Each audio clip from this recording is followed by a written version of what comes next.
Hello. Mame. Wai dhufu jirta? Xayyaararraa buutee?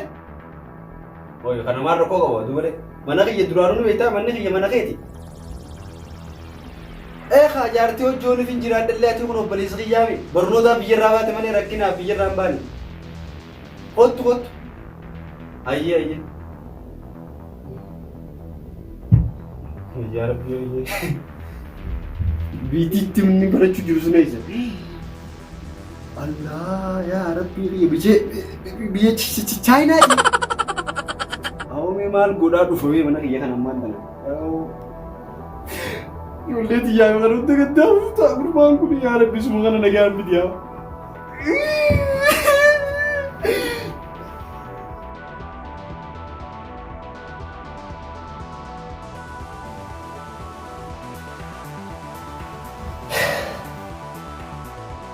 Bareessa biyya waggaa meeqa osoo wal argin har'a wal arguuf deema.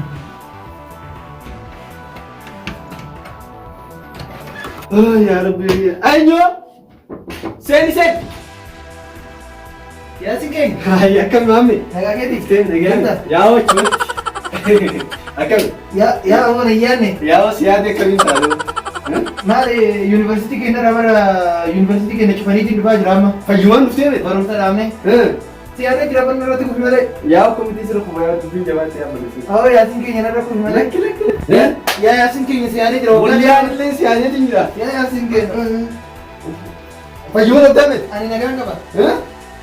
Mee achi deeme. Nagaan qaba bari yaasin. Nagaan abdaame. Yaa eegi nagee qabaate. Mana keessan mana kee dhaqi deeme. Yaasin osoo sirratti hin kufne maan siyaa deeman.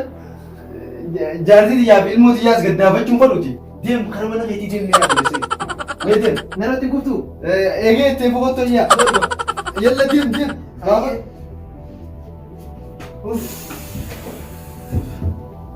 Mau musibah nak baca ini dah. Bisa air kalau dem. Udur rawi nama terba. Ya, ini mana yang kita deh.